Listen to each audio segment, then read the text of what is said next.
Hi, good morning, everyone. How are you? So I'm on my way to work. It's what time is it? It's 7:23 a.m. So I usually get up, as some of you may know, I usually get up, wake up around 5 a.m. My alarm goes off at that time. I get up. Usually I'm awake before that. I get up and I force myself to make breakfast, which I hate eating breakfast early in the morning. And I get ready for work, take a shower, put on my eyebrows, which is the only makeup I put on, and maybe lipstick. I'm so bad at putting on makeup. And then I try to leave out for work by no later than 6:45, 6:30, between 6:30 and 6:45. But 6:45 is when don't want to, I want to leave out by the latest. So I could get to work before 8 o'clock. Depending on the traffic, generally I get to work at about I usually get to work up between 7:40, yeah, 7:40 to 8 o'clock. Rarely do I get there at 8. I get there before that. And I like that, sometimes I get there like 7:30 something, which is good. I'm an hour earlier than I need to be there because I work from 8:30 to 4:30. But in Japan, you don't get to work on time in the sense of how we're used to it in like Jamaica. So if you're supposed to get to work by 8:30 or at 8:30 or from 8:30 rather, um, you would get there at 8:30 in Jamaica, and that's fine. But in Japan, you don't get there at 8:30. You get there at maybe 8:20. That's good. But I get there an hour before, so that's really good. Unfortunately, I don't get to leave an hour early, which is unfortunate. Again. So, Japan, life. I've been here in Japan for what? I think 7 months now? Yeah. So, let's just count October. October, November, December, January, February, March, April, May. 8 months. I'm in my 8th month of living in Japan. And I'm still glad I came back. Oh dear. I'm so sorry. I'm right on the Yeah, so I'm glad I came back. It's been good for me. Right, so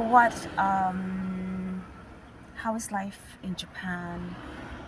It's been good.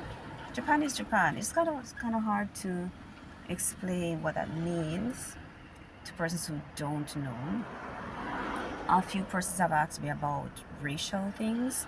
Not a lot, just like minute amount of persons have asked that. And obviously within every country there's going to be something, and if you're a minority group, which as a foreigner you are a minority group, you might experience some issues, but it's absolutely nothing well, for me, it's nothing for you to say, oh, I hate this country because blah blah blah. No, it is, you meet a few people who are like that. They don't like the fact that you're a foreigner, or they may don't like the fact that you may be a black person, a black foreigner. I have not experienced anything major on the mainland. I did experience some of it in Okinawa, and not necessarily from the adults, from the kids, which was surprising. Okinawa is a lot more, they have more experience with foreigners because of the US base, but my experience was negative. So I did not enjoy living in Okinawa, and I don't know if that played a part in my deciding to leave. I mean, I had been contemplating leaving Japan when I was living here before, and I wasn't sure what I was going to do. And I moved to Okinawa because I was thinking, well, if I'm going to stay here permanently, I think I want to go somewhere warm. Unfortunately, my experience wasn't very positive, and I think that, including thinking about what am I going to do, what do I want to do, and I had decided I wanted to go to another country, and I had two countries in mind. But then Corona hit at the time I made that decision. Like, I made the decision and I was planning to leave. I told my apartment that I wasn't going to renew my rent and all of that.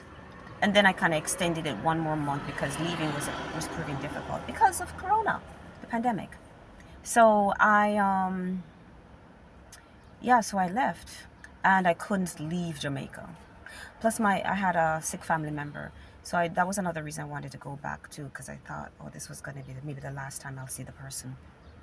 or not see the person if I didn't go. So I went back to Jamaica, and was not a good experience for me being back. As I've told some persons, I thrive better outside, maybe because I'm nomadic by nature. I love to travel.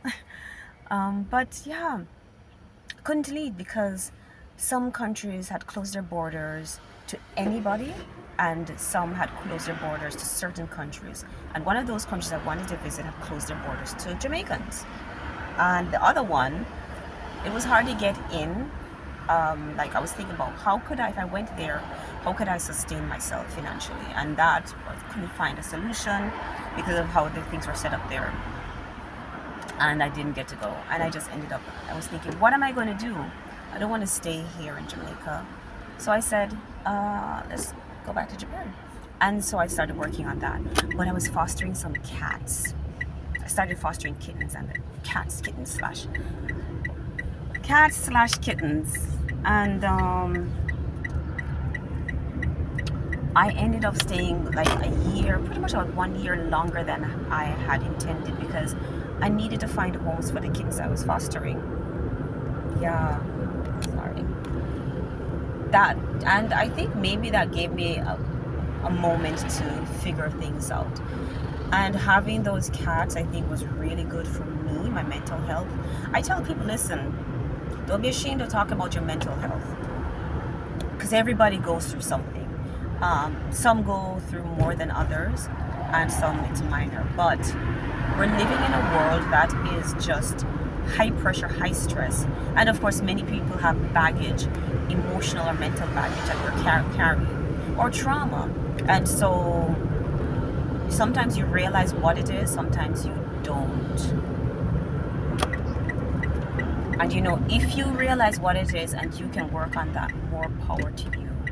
It's really good to take care of your, not only your physical health, mental, but your emotional and mental health. So for me, I think those cats helped me with my mental health. Not my financial, not my financial health for sure.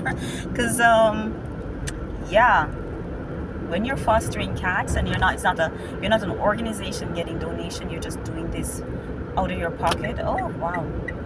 But I got some help from cat groups in my country, in Jamaica, and that was helpful. And I found homes for the cats. I do have some regrets on some placements. I missed some of them because I was so attached. But I'm glad they found homes, because I got to such a point where it was like, I may have to take these cats with me because I can't find homes for them, and I need to leave. I have a job waiting. I've been putting it off for a while. But last minute, I found homes for the cats. They were, well, kittens. They were kittens. And I try not to ask too much, you know. I don't like check up on them too much. I checked up on them for a few months and then I stopped. But as far as I know, they're okay. The last time I checked, they were okay. And I got pictures. And that was good. One placement, I have not heard anything, and I think that's the one regret I have. It's very painful for me because those kittens they saw their mom get killed by dogs, and I couldn't save her. I ran out and I couldn't save her. So that was hard. So those kittens I have a special bond with, and the person who adopted them just stopped communicating with me. So I have all sorts of thoughts in my head that they both are not alive, one is not alive, and I have to try to console myself and say, I don't think the person is a bad person. I just don't understand why the person doesn't want to, doesn't in any way tell me that they're okay, or this happened to one. So that's been very hard, and I try not to think about it too much because there's not much I can do, especially now that I'm not in the country. But I try to respect all the persons who adopted my cats from me. And as far as I know, all of them, they're alive, except for one. When I checked with that person, the cat had been killed by dogs because it got out of the house. And those things can happen, I think that person was a good cat mom, and it's just unfortunate that the cat died. you know. But yeah, so now I'm in Japan. I want to get my own cat or foster, but my apartment doesn't allow it. And what I've done is, this is a long video, sorry. What I've done is to make a request, a formal request, to see if they'll allow me to have to keep a cat or two. I know they won't, but I figure you might as well ask, and you get the answer, than to just assume, or you won't know unless you ask. And so I've sent the email asking. I don't expect a positive answer, and if I don't get that positive answer, then I will have to make a decision whether I'll move to a pet-friendly apartment, providing they rent to a foreigner also, because that's an issue. And yeah, I'll decide in a few months what I'm going to do. If they say yes, you can keep a cat, then I can definitely begin fostering. I've applied to an organization, and I will see if I, one, get accepted to foster, two, have a place to keep a cat. But that's all like a future plan. Right now I'm on my way to work. I'm going to be working at 2 different schools today. In the morning I'll be at one school, and in the afternoon another. And that's it. Nothing more to add. It's a 40+ minute drive to all of my schools, actually, because I live in a different city. I don't know what else to say. If you're interested in moving to Japan, to come to work and live for a while, or I can't talk about moving like permanently. I don't have that experience. But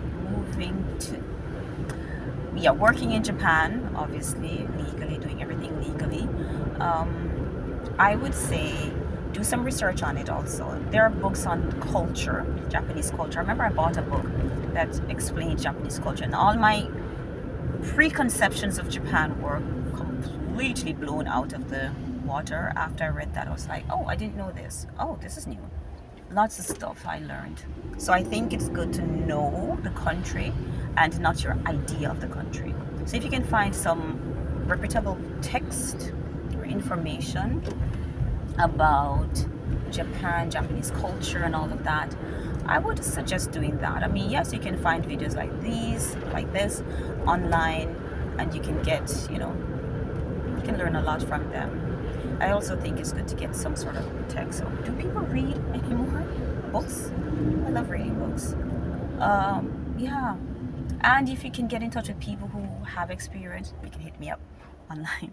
Then, yeah, get that too. Japanese, I can't speak to you about your culture, but in Jamaica, we're very expressive. And Japanese people don't express certain things. It's about harmony with each other, with the group. It's a group-oriented culture, and of course, it's oh, my brain, homogenic country. Homogeneous. Sorry, homogeneous. What did I say, right? Anyway, it's a homogeneous country. So most of the people are Japanese. 90-something% are Japanese. So they know how to communicate. They learn that from their babies going to school. It's drilled into them how to be Japanese. And if you have kids, if you're a foreigner and you have kids here and they go to a Japanese school, they're going to learn that too. So they'll know how to behave. Like you coming in as an adult foreigner, you come into the country, it's completely new to you, and in some ways you don't trust certain things. So I think it's good to learn about the culture and at least be prepared for it, so it's not shocking. It's not about the anime, it's not about the whatever other things people like about Japan, the fashion or you have to learn the culture, and I would suggest learn the language. I'm so bad at that, shamefully, with the language part, but I plan to take a language course. I don't want to just go into a school. I'm so tired during the week. So yeah, learn the language. Do you have to know Japanese 100%? No, you don't. You can actually survive without it. I wouldn't recommend it because it can be lonely. I have lots of Japanese friends. So I don't have the issue with the loneliness. But even so, it can feel lonely because of the cultural difference and the language, let me say cultural barrier and the language barrier. It definitely can feel lonely. So I would say be prepared for that.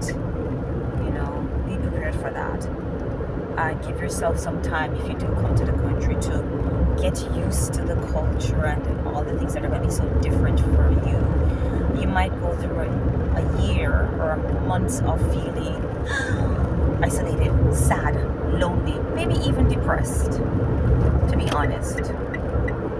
Maybe even depressed. So the first year is quite jarring. My first year was, wow.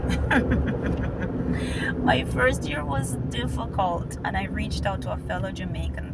I was like, my girl, how you deal with this? I think I'm gonna leave. And she's like, no, give it a year. The first year is gonna be difficult. Give it a year. And I gave it a year, and I ended up staying 11 years. I didn't even know I was there 11 years. I was like, what? 11 years? And yeah, and I missed it when I left. I really missed it. I mean, other than the fact that my plans to go to another country didn't work out. And probably if I went to that country, I would have been fine. Because like I said, I like to travel. But I missed it. I missed it. And I'm glad I'm back. I'm almost at work now. Yes, so I'm going to stop. Any questions? Any particular questions? Comment below. Alrighty. Gots to go. And I hope what I said was helpful. Alright, take care. Bye.